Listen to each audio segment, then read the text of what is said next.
What is up, guys? Sean the King here, the man with an opinion on everything.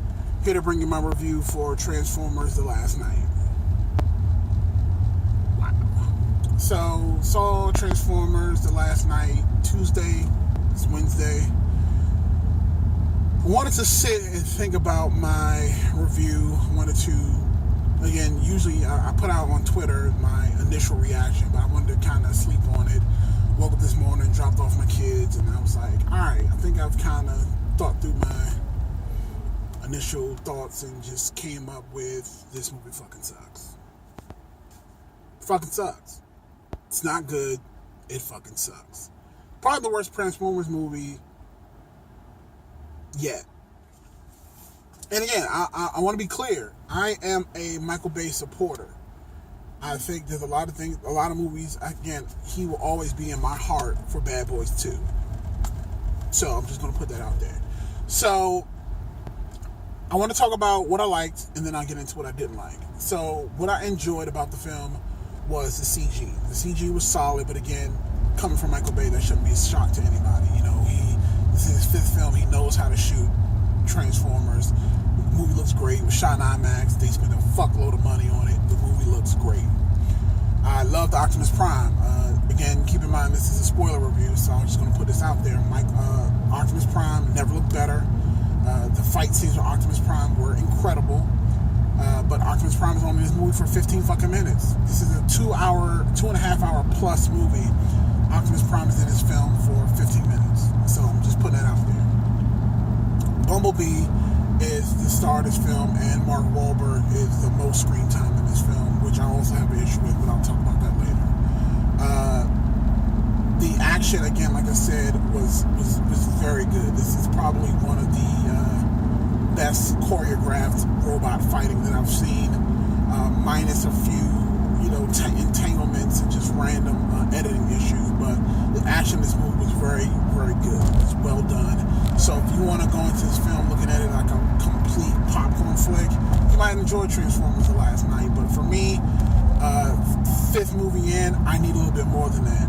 And the reason why we'll get there.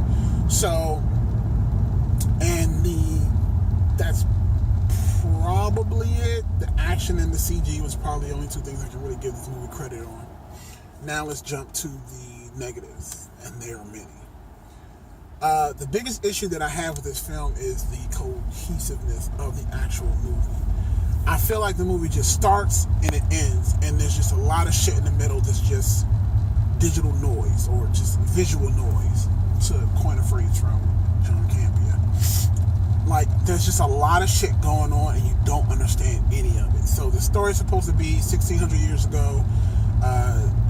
In the King Arthur days, Transformers existed. They had already been on Earth they've probably already been on Earth since the dinosaurs at this point. And I think we realized that from Age of Extinction. So that there's a secret history where Transformers has always been a part of the culture of America, just the different goings-ons, and there's supposed to be like this society that hides their existence, and you don't even get a lot of that in the actual story. Like, that actually sounds interesting, but you only get like a small glimpse, and that's shown through a small montage of pictures of Harriet Tubman and just other random historical figures with Transformers inserted. Magic is basically supposed to be technology, that kind of shit. So the whole crux of this movie is they're trying to find this staff that belong to Merlin that controls Cybertron. And the descendant is this hot chick that's basically just eye candy, and she's the key. So, again, the things that I don't like about the film, again, is just the cohesion of the movie. The fact that action scenes didn't really make sense at points. There's this scene where they're in this abandoned town that looks like it's like a shanty town from like the westerns. Grimlock. Grimlock's in the movie for about 2 or 3 minutes total. There's a scene where the CTR, this group of government agency that hunts down Transformers from the last film, they're chasing after Jaeger, and it literally Grimlock shows up out of the blue crashes into these cars. You don't know where he came from. It looks like he came from the ground, but literally he just rolls onto the road, rolls over these cars like he had got shot beforehand, and just runs off. There's also a scene at the junkyard where Megatron shows up, and Megatron is fighting Hound, who decided to stay behind to give them time to escape. And there's this scene where Hound is shooting at Megatron and his group of cronies. Megatron shoots back at Hound, blows him away, and then the scene just changes. You don't find out what happens to Hound. Later on, you do see him, and he's completely fine. So it's like, you guys didn't kill Hound, you just shot him and ran away. Like, what the fuck is going on with that? There's also another scene where, again, they're in this shanty town, and they run away, and then all of a sudden they just end up in a city, in this abandoned building, with a random janitor sweeping the floor. No one else is in the building. This is an abandoned building. It's a random janitor just sweeping the floor. And they just walk past this guy like there's nothing wrong. And they just go into this elevator and find Anthony Hopkins' butler robot. And he recruits them to go to England to stop the apocalypse. The comedy that's supposed to be in this, the comedy is there. It's just not funny. Like, they got the one-liners that you usually see in a Marvel film. They land flat. They're not funny. You can tell that they're trying way too hard to be funny, and it's just not hitting. It's fucking horrible. And I think his name is Anthony Carmichael from the Carmichael Show on NBC. Congratulations to you for getting a Transformers movie. I applaud black actors getting work, but you were not funny in this movie, dude. You weren't. I'm glad you got your check. Enjoy it. Maybe you'll get to the next sequel. But you weren't funny. Anthony Hopkins, I mean, he's probably at the end of his career, so he's like, let me just collect a check. And he wasn't. His acting was solid for, Anthony Hopkins, but his character was supposed to be this crazy old man guarding the secrets of, the Transformers. He tried to like talk cool or talk young and hip. He was saying cool dude and chill out and shit. He was just saying some random shit that just didn't fit his character at all. And it kind of freaked me out, to be honest with you. It took me out of the movie. It creeped me the fuck out. Never do that again, Anthony Hopkins. Never. I don't even know what else to say about this movie. I mean, it was just bad. It was just so bad. I mean,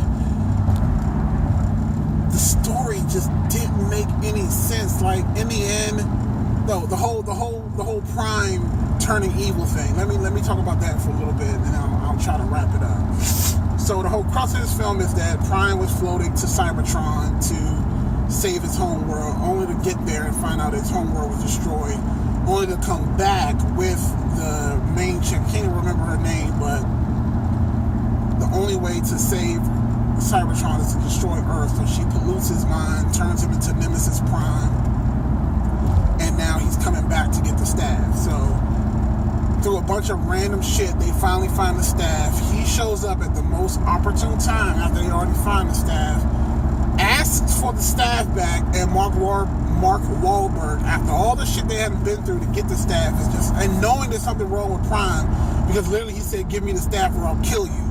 He's like, give him the staff. Okay, I get that. He says he's going to kill you. It just seems like he means business. Give him the staff. So they give him the staff. Bumblebee is there. And then all of a sudden, literally, the scene shifts, like, immediately to Prime and Bumblebee fighting. There's no dialogue. There's no build-up as to why they're fighting. It's just them fighting throughout the ship or platform that they're on.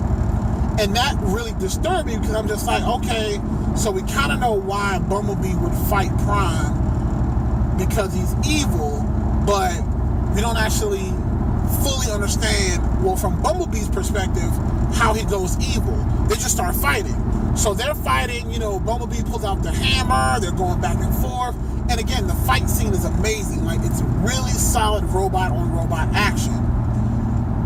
Mark Wahlberg is falling, flipping, running around, and I'm like, how you haven't been crushed yet is beyond me. And that's what this movie is about. It's a lot of running, it's a lot of sliding, it's a lot of rolling.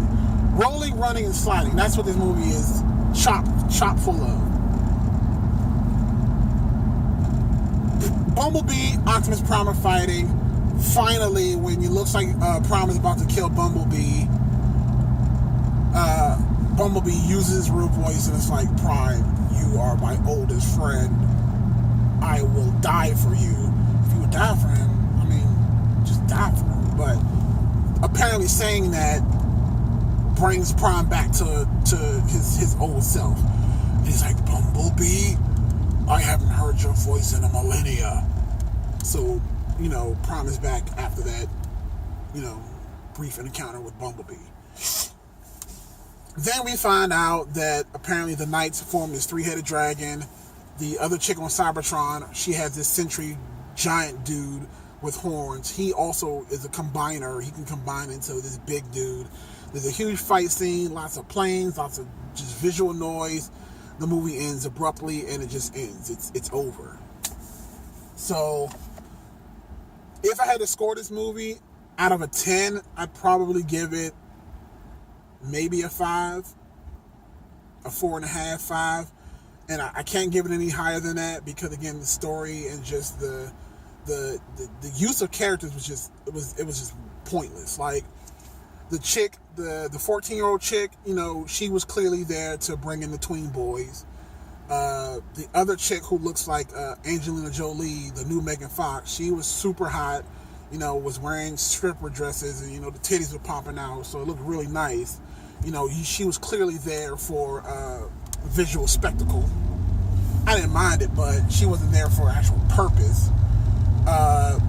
Mark Wahlberg was in the movie way too much for a Transformers film. The Carmichael guy was just supposed to be comedic relief, and he wasn't funny. John Turturro, also in the movie, they could have cut him out of the movie and saved us some time. He was pointless. The movie was just pointless. Just a lot of shit. Like, I don't understand how after this whole war room, this whole powwow they did to make up the story for this movie, and this is what they came up with. Shame on you guys. You guys just took a check and produced bullshit. So, again, 4.5, 5. Action, CG was good. Everything else was complete shit. Be the judge for yourselves. Transformers: The Last Knight. Son of the King. The one and only. Fuck Michael Bay. I believe in you. God damn.